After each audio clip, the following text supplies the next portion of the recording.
Hello Weaver, कैसे हैं आप सभी। आई होप आप सभी अच्छे होंगे, स्वस्थ होंगे। सो फ्रेंड्स, वेलकम है आपका आपके अपने यूट्यूब चैनल अनीता एमबी के टिप्स पर।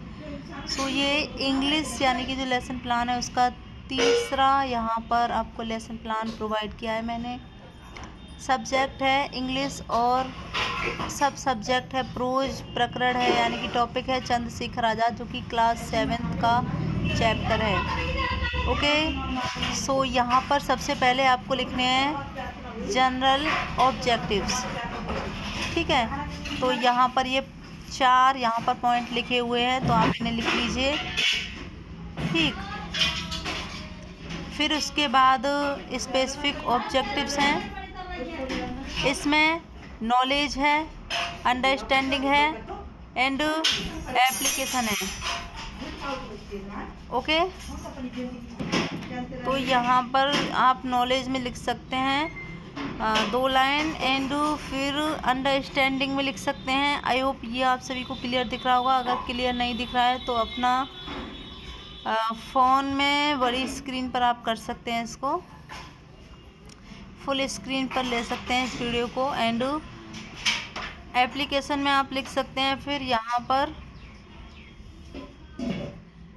एप्लीकेशन में एंड स्किल में लिख सकते हैं यानी कि कौशल में लिख सकते हैं। ये 2 लाइन, यहाँ पर 2 लाइन। ठीक है, ये साफ दिख रहा है इसलिए मैं आपको पढ़कर नहीं बता रही हूँ, और जो मुझे लगेगा कि हाँ ये आप लोगों को समझ में नहीं आएगा या नहीं दिखेगा वो मैं आपको पढ़कर बता दूँगी। ओके, तो यहाँ पर हो गया है हमारा। एंड अब यहाँ पर प्रीवियस नॉलेज में आप थोड़ा सा लिख सकते हैं, या अपनी इच्छा से अगर आपको कुछ लिखना है तो वो भी लिख सकते हैं। ठीक है, जैसा कि मैंने यहाँ पर इतना ही लिखा है सिर्फ कि the student can speak, read and write English and they have general knowledge about Chandrashekhar Azad. सिर्फ मैंने इतना लिखा है। आप लोग अगर और भी ऐड करना चाहें तो कर सकते हैं, बाकी आप इससे भी अच्छा कुछ लिख सकते हैं। ठीक है, एंड टीचिंग एड में आप देख सकते हैं चौक है, डस्टर है एंड जनरल क्लासरूम इक्विपमेंट्स हैं। ओके, तो यही होते हैं। एंड अब यहाँ पर हम इंट्रोडक्शन में यहाँ पर क्रम संख्या और pupil teacher activities and student response. Okay, तो यहाँ पर हमने 4 प्रश्न पर प्रॉब्लमेटिक किया है, जैसा कि यहाँ देख सकते हैं। In which country do you live, तो छात्रों का रिस्पॉन्स आएगा कि वी लिव इन इंडिया। ठीक है, एंड दूसरा when did India get freedom, तो इंडिया गॉट फ्रीडम 15 अगस्त 1947। और थर्ड प्रश्न पर देख सकते हैं name some freedom fighters of India, तो यहाँ पर जो भी बच्चे के मन में आएगा वो नाम वो बता सकते हैं।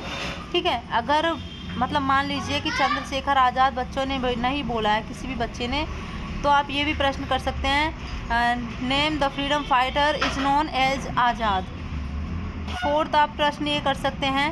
ठीक है, एंड अगर बोल देते तो कोई बात नहीं, अगर नहीं बोला है तो आप कह सकते हैं कि name the freedom fighter is known as Azad. Okay, and फिर फोर्थ है what do you know about Chandrashekhar Azad, तो यहाँ पर आप प्रॉब्लमेटिक इसे कर देंगे। ठीक, तो 5 हमारे प्रश्न हो गए हैं। अगर बच्चे ने बोल दिया तो कोई बात नहीं, आप डायरेक्ट यही पूछ लेंगे आप कि what do you know about Chandrashekhar Azad. बाकी आप यहाँ पर स्टेटमेंट्स ऑफ एम देख सकते हैं। ठीक है, इसमें लिखा हुआ है कि today we shall study about the topic Chandrashekhar Azad. चलिए मैं आपको पढ़कर नहीं बता रही हूँ क्योंकि ज़्यादा लंबी वीडियो हो जाएगी। एंड फिर यहाँ पर प्रेजेंटेशन में जो आधा पैसेज आप लिख लेना ऊपर, यानी कि यहाँ पर हमने चंद्रशेखर आज़ाद और फिर आज़ाद पर एंड किया है, तो यहाँ पर जो हमने लगाया हुआ है ये वही है जो कि हम बच्चों को पढ़ा रहे हैं, यानी कि व्याख्या कर रहे हैं उसकी। तो आप यहाँ से हटा करना इसको, ये ज़्यादा अच्छा नहीं लग रहा है तो यहाँ से हटाकर आप यहाँ पर भी चिपका सकते हैं। ठीक है, तो ये ज़्यादा बेटर रहेगा यहाँ पर, क्योंकि ये फाइल जो बहुत गंदी सी लगी हुई है। एंड यहाँ पर फिर ए पे मॉडल रीडिंग यहाँ पर ये मॉडल रीडिंग लिखा हुआ है। फिर यहाँ लिख सकते हैं आप कि the pupil teacher will read the, तो आपको समझ में आ जाएगा। यानी कि यहाँ पर आपको नहीं दिख रहा है तो मैंने आपको बता दिया द पुपिल टीचर है यहाँ पर। ठीक है, और यहाँ पर ए मॉडल रीडिंग।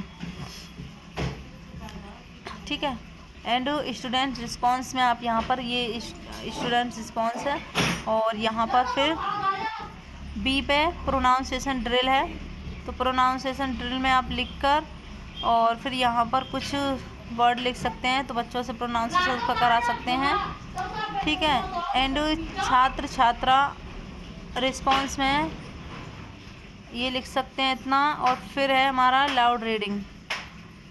यहाँ पर ये लिखा हुआ है लाउड रीडिंग, तो लाउड रीडिंग में आप लिख सकते हैं, जैसा कि यहाँ पर लाउड रीडिंग लिखा हुआ है, तो लाउड रीडिंग कौन करेगा?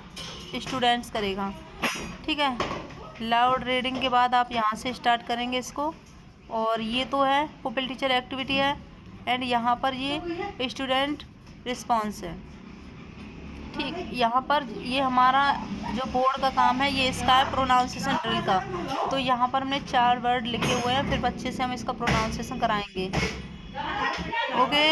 एंड अब यहाँ पर है डिफ़िकल्ट वर्ड्स का, तो यहाँ पुपिल टीचर एक्टिविटी और स्टूडेंट रिस्पॉन्स, तो यहाँ पर हम वर्ड मीनिंग लिखेंगे, ठीक है। डिफ़िकल्ट वर्ड जो है उनका वर्ड मीनिंग लिखेंगे।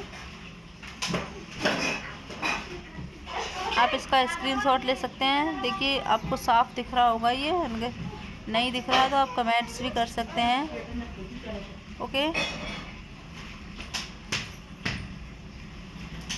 एंड अब है साइलेंट रीडिंग।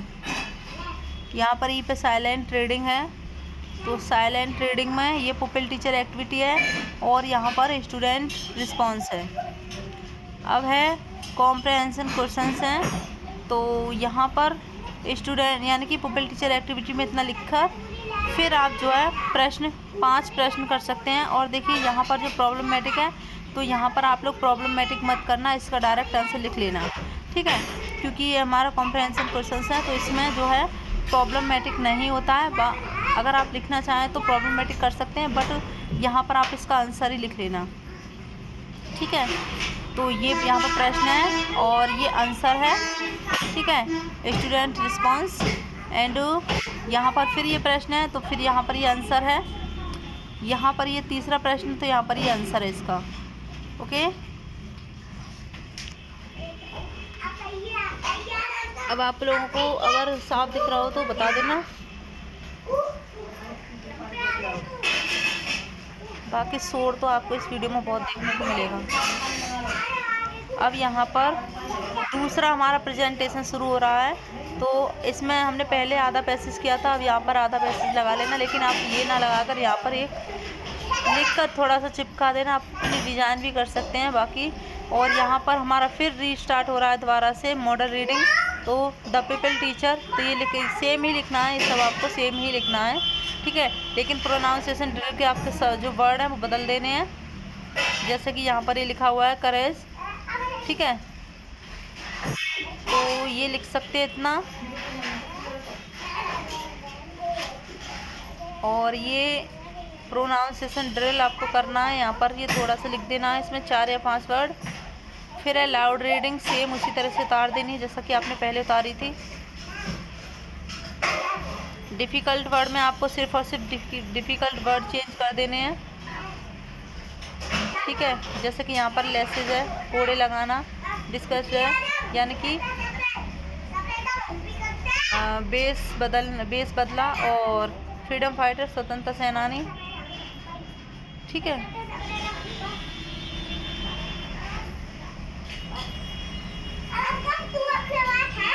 देख सकते हैं आप। एंड अब साइलेंट रीडिंग, ये वही वाले हैं, ये मत उतारना, वहाँ पर आपने उतार लिए हैं। साइलेंट रीडिंग में आप जो है जैसा आपने पहले उतारा था सेम वैसा ही कर लेना, जो कि फर्स्ट पैसेज में था। और कॉम्प्रहेंशन क्वेश्चंस आपको फिर दोबारा से लिखने हैं, लेकिन चेंज कर देने हैं, जो पहले इस वाले पैसेज से अब होंगे, यानी कि जो आपका पैसेज है सेकंड वाला, उसमें से ये प्रश्न बनेंगे, ठीक है। यहाँ पर आप देख सकते हैं 1 प्रश्न, 2 प्रश्न, 3 प्रश्न, 4 प्रश्न, तो चारों के आप आंसर लिख लेना। अगर आंसर प्रॉब्लमेटिक करना चाहते हो तो कर भी सकते हो, ठीक है। बाकी आपके कॉलेज में जैसा भी बताया गया हो वैसा कर सकते हैं। तो ये आपको ठीक दिख रहा होगा, ओके। एंड अब है हमारा यानी कि रिकैप्चुलेशन क्वेश्चंस। ओके, तो यहाँ पर हमने ट्रू फॉल्स के 3 प्रश्न लिए हैं और फिलिंग द ब्लैंक्स के भी 3 प्रश्न लिखे हुए हैं। जैसा कि ये प्रश्न है आपका शिल्पा बास, तो यहाँ पर इसका आ जाएगा आंसर शॉप।